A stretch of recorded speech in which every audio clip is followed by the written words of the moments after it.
오늘은 에베소서 5장으로 가겠습니다. 에베소서 5장 오늘 1절에서 14절까지 말씀입니다. 제5장. 그러므로 사랑을 받는 자녀같이 너희는 하나님을 본받는 자가 되고 그리스도께서 너희를 사랑하신 것 같이 너희도 사랑 가운데서 행하라. 그는 우리를 위하여 자신을 버리사 향기로운 제물과 희생 제물로 하나님께 드리셨느니라. 음행과 온갖 더러운 것과 탐욕은 너희 중에서 그 이름조차도 부르지 말라. 이는 성도에게 마땅한 바니라. 누추함과 어리석은 말이나 희롱의 말이 마땅치 아니하니 오히려 감사하는 말을 하라. 너희도 정녕 이것을 알거니와 음행하는 자나 더러운 자나 탐하는 자 곧 우상 숭배자는 다 그리스도와 하나님의 나라에서 기업을 얻지 못하리니 누구든지 헛된 말로 너희를 속이지 못하게 하라. 이로 말미암아 하나님의 진노가 불순종의 아들들에게 임하나니 그러므로 그들과 함께하는 자가 되지 말라. 너희가 전에는 어둠이더니 이제는 주 안에서 빛이라. 빛의 자녀들처럼 행하라. 빛의 열매는 모든 착함과 의로움과 진실함에 있느니라. 주를 기쁘시게 할 것이 무엇인가 시험하여 보라. 너희는 열매 없는 어둠의 일에 참여하지 말고 도리어 책망하라. 그들이 은밀히 행하는 것들은 말하기도 부끄러운 것들이라. 그러나 책망을 받는 모든 것은 빛으로 말미암아 드러나나니 드러나는 것마다 빛이니라. 그러므로 이르시기를 잠자는 자여 깨어서 죽은 자들 가운데서 일어나라. 그리스도께서 너에게 비추이시리라 하셨느니라. 아멘. 한 번은 베드로가 예수님께 나와서 형제가 내게 범죄하면 몇 번이나 용서해 줄까요? 라고 물었습니다. 이때 예수님은 70번씩 7번이라도 할지니라 대답하시면서 비유 하나를 들려주셨죠. 어떤 임금이 종들과 회개할 때 1만 달란트 빚진 자가 하나를 데려왔으나 그 갚을 것이 없어서 그래서 주인이 그를 불쌍히 여겨서 그 빚을 탕감해 주었어요. 그런데 이 사람은 나아가서 자기에게 100데나리온 빚진 동관 하나를 붙들어서 빚을 갚으라고 윽박 지르게 됩니다. 그 동관이 갚겠다고 약속을 했지만 그는 그 동관을 옥에 가두게 되어집니다. 이 1만 달란트와 100데나리온은 이거는 비교 자체가 안 되는 거예요. 왜냐하면 1달란트가 6,000데나리온이거든요. 1달란트만 탕감받았어도 이게 100데나리온이 하고 60대 1의 차이인데 그게 1만 달란트라고 하면 엄청난 차이인 거예요. 그런데 자기는 1만 달란트 빚을 탕감받았는데 100데나리온 빚을 갚으라고 옥에 가두었으니 주인이 이 사실을 듣게 될 때, 알게 될 때 얼마나 화가 나겠습니까? 그래서 그 1만 달란트 빚을 다 갚도록 그를 감옥에 가두라고 그렇게 명령하게 되어집니다. 이 비유는 하나님의 사랑에 빚진 자가 자신의 그 신분을 망각하고 생활하게 된 것에 대해서 경종을 울리는 거예요. 우리는 우리의 삶 전부를 다 바쳐서 우리가 희생하고 섬기고 나눠줘도 우리 하나님께 받은 그 사랑을 다 갚아낼 수가 없는 거예요. 우리 성도들은 1만 달란트는 비교도 안 된 만큼 그리스도께서 자신을 십자가에 내어주신 그 큰 사랑의 빚을 탕감받은 사람이 이토록 많은 빚을 탕감받은 우리가 그리스도의 사랑을 배반하는 삶을 사는 건 이건 1만 달란트 빚진 자의 행위보다 더 심한 배은 망덕의 죄를 범하게 되어지는 겁니다. 사도 바울은 이 사실을 직시하고 사랑이 빚진 우리가 어떻게 살아야 하는지에 대해서 교훈해 주시고 있습니다. 1절 말씀을 볼까요? 그러므로 사랑을 받은 자녀같이 너희는 하나님을 본받는 자가 되고, 하나님의 사랑을 받은 자녀같이 하나님의 사랑을 받은 자녀로서 하나님을 본받는 삶을 살아야 된다. 하나님의 사랑을 받았다는 걸 기억하는 사람이라면 제일 먼저 열심내야 될 일이 뭐냐? 하나님을 본받는 삶을 산다.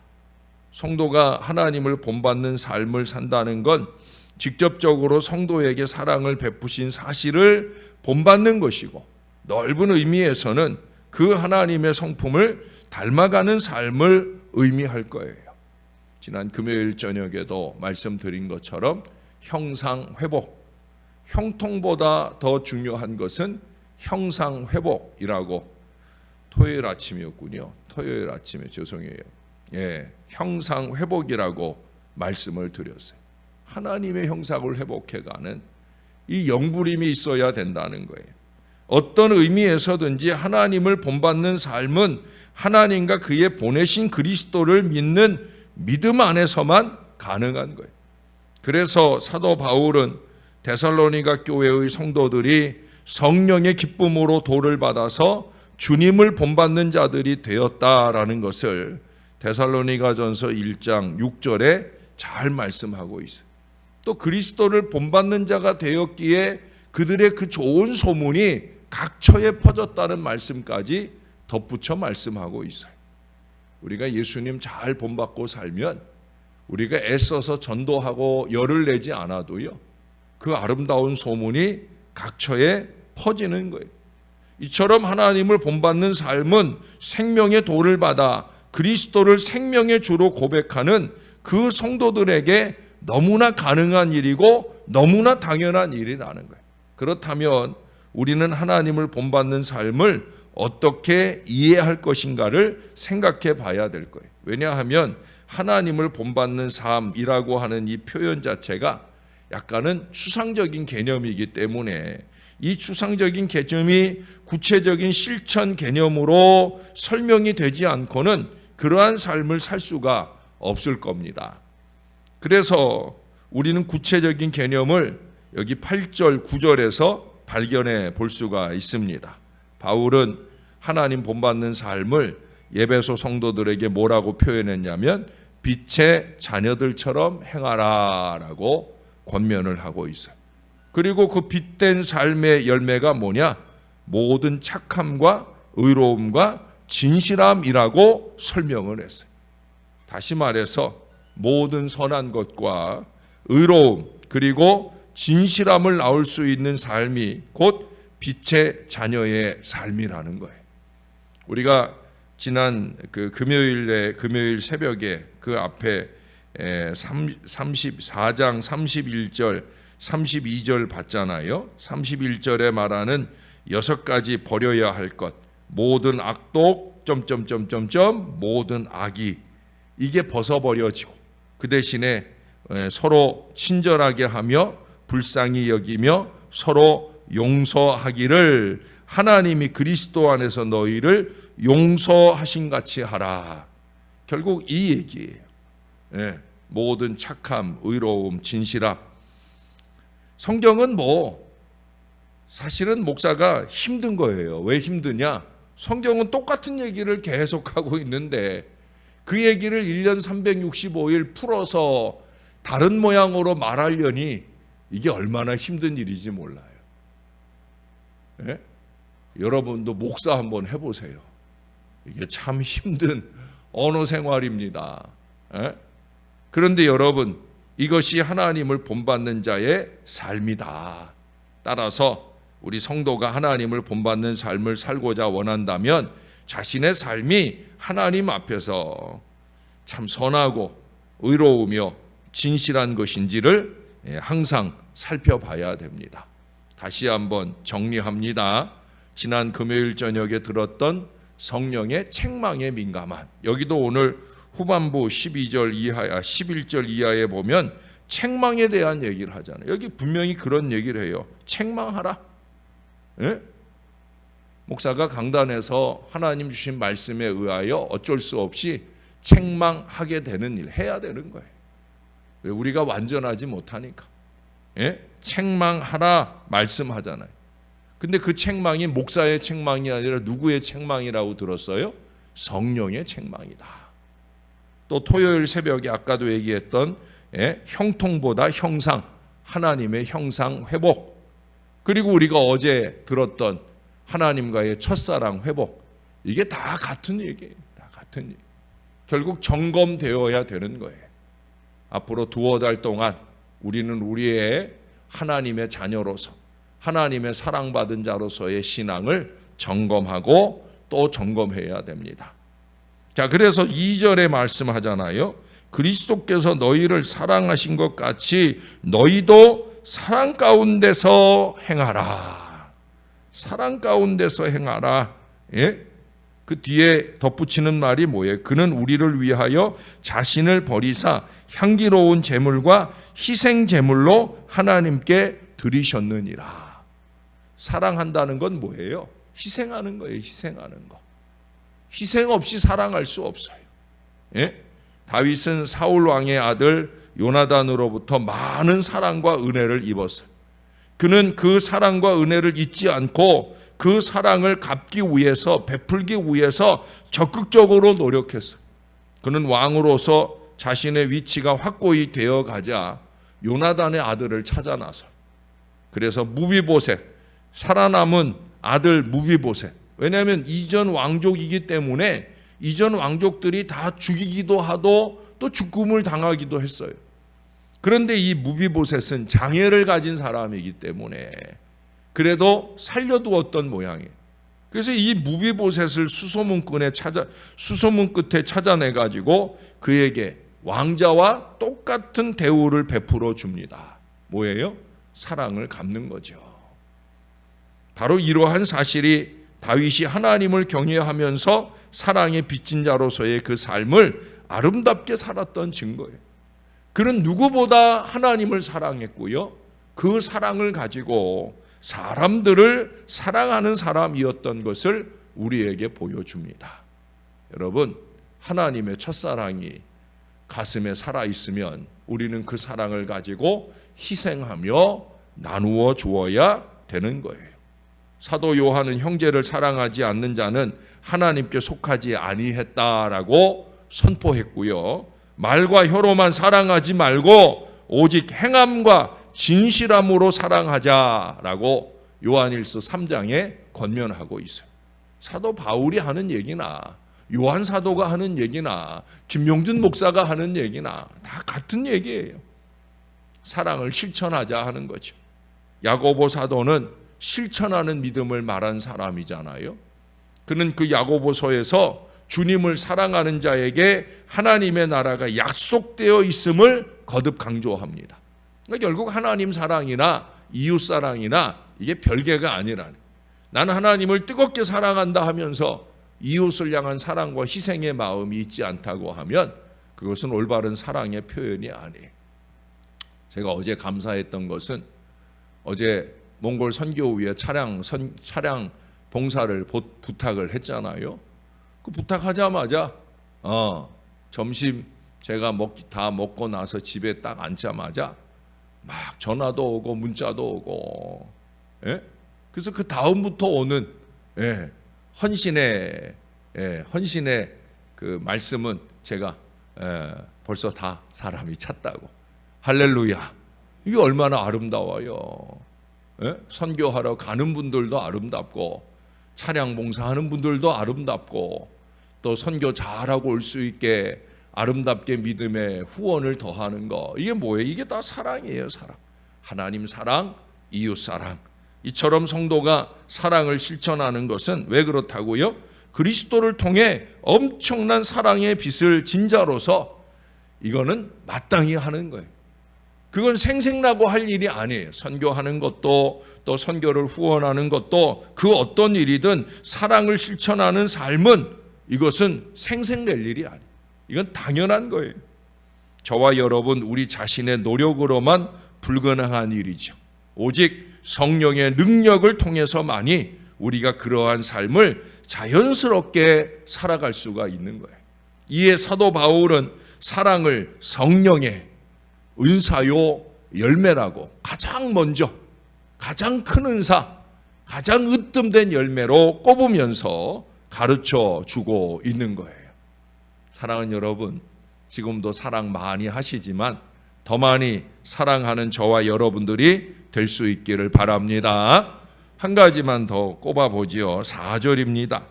누추함과 어리석은 말이나 희롱의 말이 마땅치 아니하니 오히려 감사하는 말을 하라. 여기 보니까 누추함, 어리석은, 또 희롱의 말. 요즘 계속해서 말을 많이 말씀하셔요. 지난주부터 또 이번 주까지 계속 말을 많이 하고 말을 많이 말씀하고 있습니다. 말 조심해야 된다는 거예요. 특별히 기왕에 하려고 하면 입술이 열릴 때 감사의 말, 찬양의 말을 해야 되어진다는 거예요. 기준점이 있어요. 기준점 10절입니다. 10절. 주를 기쁘시게 할 것이 무엇인지 시험하여 보라.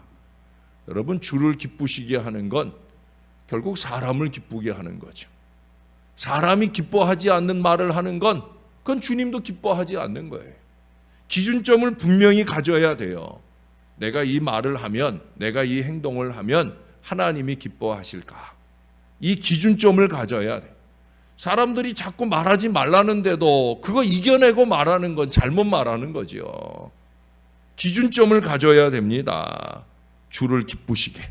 사도 바울은 범사에 감사하는 성도의 생활이 하나님의 뜻인 것을 데살로니가전서 5장 16절 이하로 말씀을 하잖아요. 성경에서 감사하는 생활이란 단순히 감사의 말을 하는 것만 아니라 찬송 생활을 하는 거죠. 많은 빚을 탕감받은 사람이 여러분 어떻게 써요? 내가 빚을 탕감받았어요. 1만 달란트 빚을 이정자 권사님한테 탕감받았어요. 제가 그러고 입 딱 씻고 살겠어요? 사람들한테 가서 말할 거 아니에요. 내가 1만 달란트 빚 졌는데 이정자 권사님이 그 빚을 다 없는 걸로 해줬다고.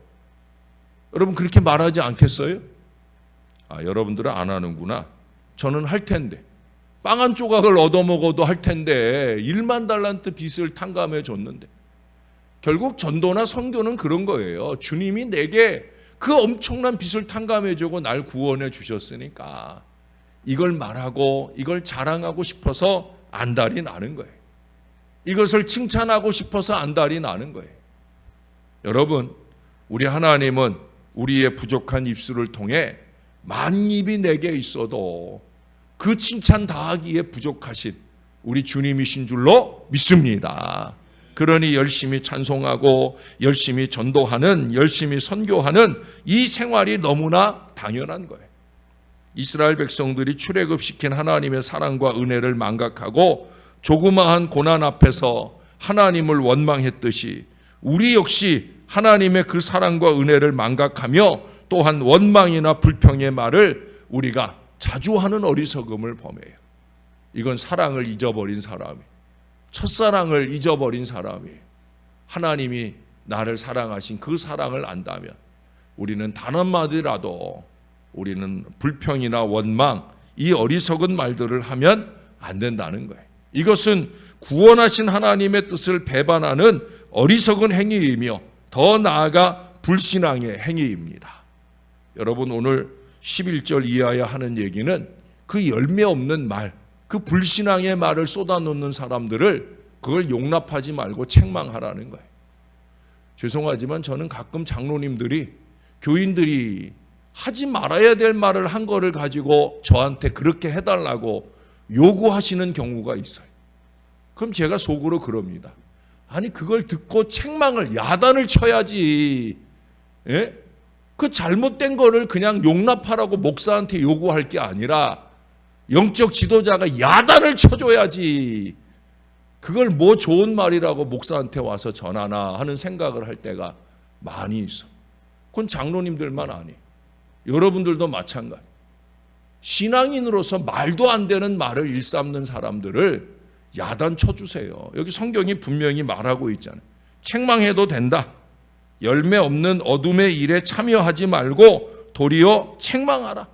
그들이 은밀히 행하는 것들은 말하기도 부끄러운 일들. 예?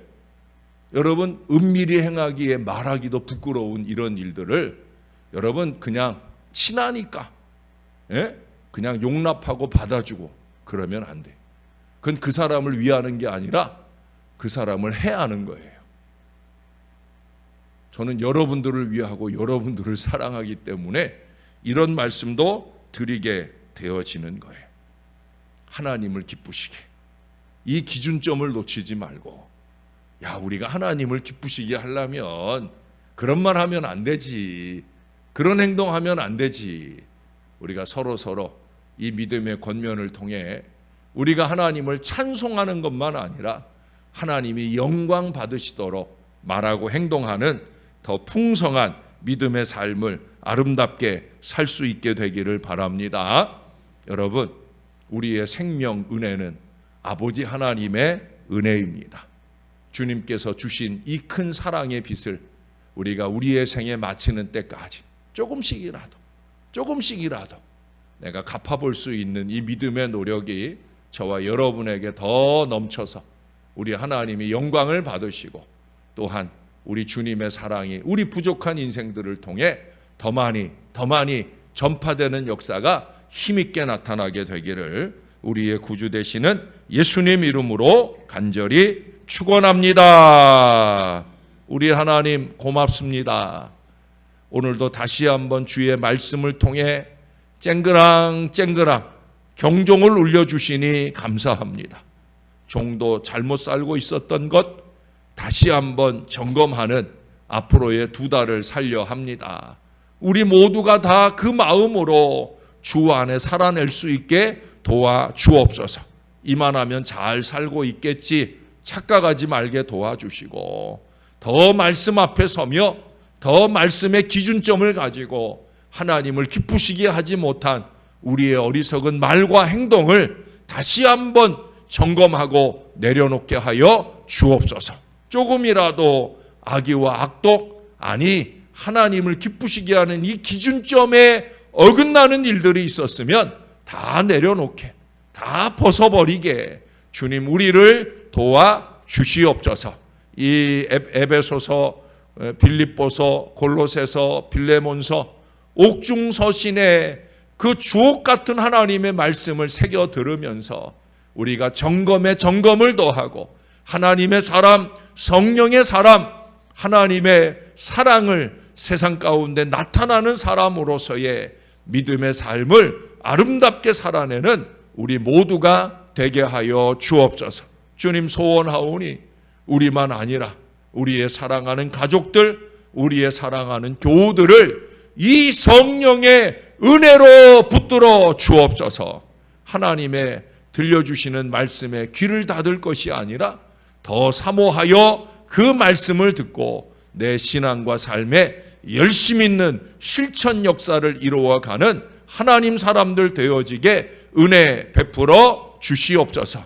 오늘 이사하는 분도 있습니다. 이사의 여정을 지켜주시고 안전한 이사가 되게 하시고 이후에 신앙 여정에 행복한 은혜가 더 넘쳐나도록, 강건한 은혜가 더 넘쳐나도록 도와주옵소서. 병원에 검사하러 가는 여정도 있습니다.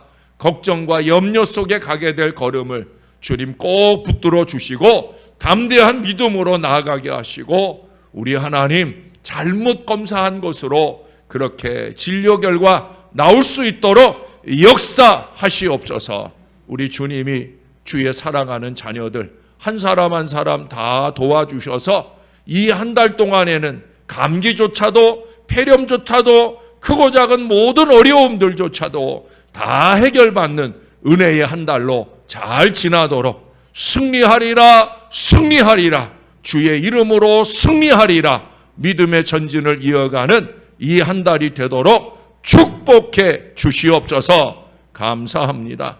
예수님 이름으로 기도합니다. 아멘.